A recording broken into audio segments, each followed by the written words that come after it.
अस्सलाम वालेकुम dear friends. आज का हमारा टॉपिक है इलेक्ट्रोमैग्नेटिक इंडक्शन।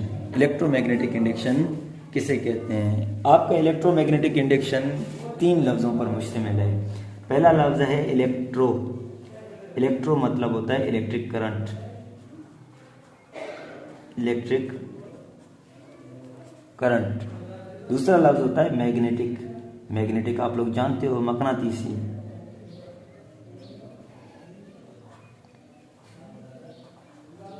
मकनातीसी खासियत। और इंडक्शन का मतलब होता है पैदा होना। तो इलेक्ट्रोमैग्नेटिक इंडक्शन क्या है? वाज़े तौर पर अगर मैं आपको बयान करता चलूँ तो इलेक्ट्रोमैग्नेटिक कहते हैं वो मजहर या फिर अमल जिसमें किसी कोयल के अंदर मकनातीस को घुमाने से उसमें करंट पैदा हो। इस अमल को कहते हैं इलेक्ट्रोमैग्नेटिक इंडक्शन। यानी वो मजहर जिसमें किसी कोयल के अंदर मकनातीस को घुमाने से उसके अंदर करंट पैदा हो। मसलन कैसे फ्रेंड? मसलन इस तरह से है कि हमने एक कोयल ले लिया है। ये एक कोयल है। कोयल मतलब कोई भी आर्मेचर वगैरह, वाइंडिंग वगैरह हो सकती है। ये कोयल ले ली है फ्रेंड। कोयल को मैंने क्या किया है, इसको जोड़ा है एक गैल्वेनोमीटर के साथ।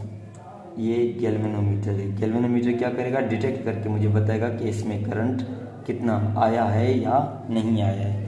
तो फ्रेंड, जब मैं किसी मकनातीस को इसके अंदर मूव कराऊंगा, मकनातीस के दो पोल होते हैं, एक होता है नॉर्थ पोल और एक होता है south pole.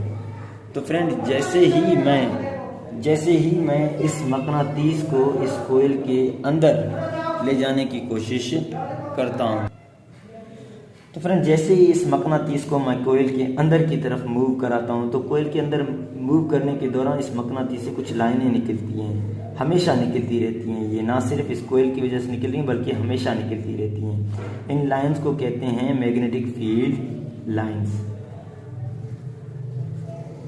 Magnetic field lines. ये मैग्नेटिक फील्ड लाइंस जब इस क्लोज एरिया से गुजरेंगे तो इसको क्लोज एरिया के अंदर से गुजरने की वजह से इसके अंदर पैदा करेंगे ईएमएफ, इलेक्ट्रोमोटिव फोर्स।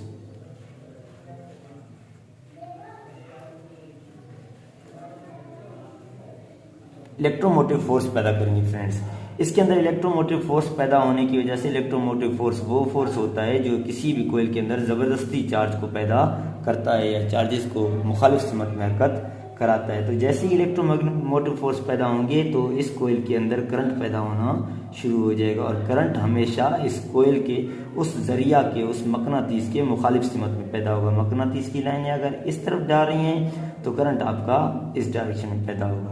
तो फ्रेंड, यहाँ से करंट पैदा होकर करंट की डायरेक्शन इस सिमत में होगी और हरकत करते हुए यहाँ पर आएगा, आगे की तरफ आएगा।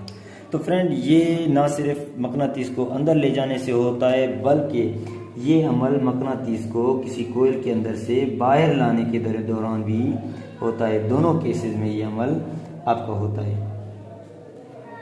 मसलन यूं है फ्रेंड, अब ये मकनातीस है जो इसके अंदर से क्रॉस होके बाहर जा रहा है। ये नॉर्थ पोल है, ये साउथ पोल है। लाइन सिर्फ नॉर्थ पोल से नहीं निकलती हैं बल्कि इसकी खासियत ये नॉर्थ पोल से निकलती हैं और साउथ पोल में आकर ट्रांसमिट हो रही होती हैं। यहाँ पर भी यूँ दोनों तरफ से आ रही होती हैं फ्रेंड्स। एक तरफ से आ रही होती हैं, एक तरफ से जा रही होती हैं। तो फ्रेंड क्या होता है, अब जैसे ही मकनातीस इससे बाहर जाने की कोशिश कर रहा होता है तो ये जो करंट पैदा होगा ये इस मकनातीस के मुखालिफ सिमत में पैदा होगा। और यही लेंजेस का कानून है।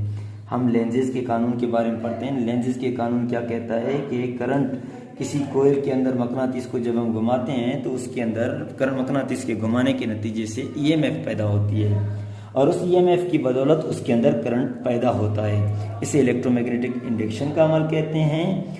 और फ्रेंड, लेंजेस कहता है कि वो जो करंट पैदा होता है वो उसकी करंट की डायरेक्शन उसको पैदा करने वाले जरिया की हरकत की सिमत के मुखालिफ होती है। यानी लेंजेस ला कहता है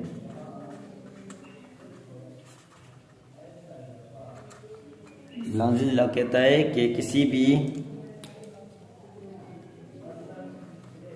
भी कंडक्टर में या कोयल में किसी भी कोयल में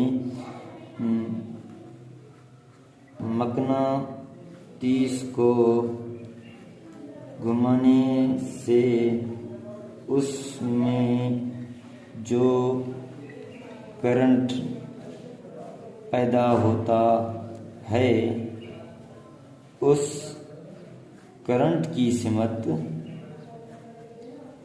फ्रेंड, उस करंट की जो सिमत होते है अपने उस दरिया के मुखालिफ होगी। सिमत उस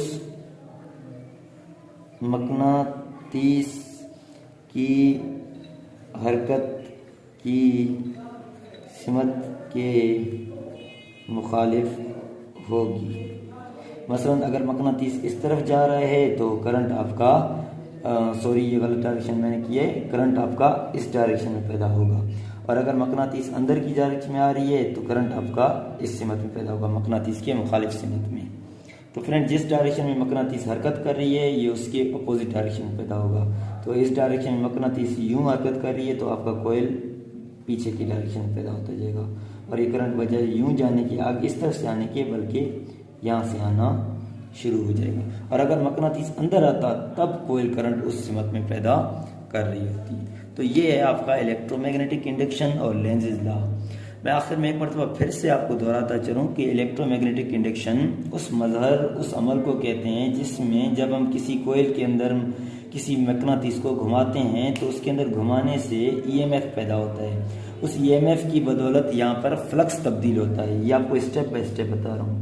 पहली चीज़ ईएमएफ पैदा होता है, ईएमएफ की वजह से फिर फ्लक्स तब्दील होता है,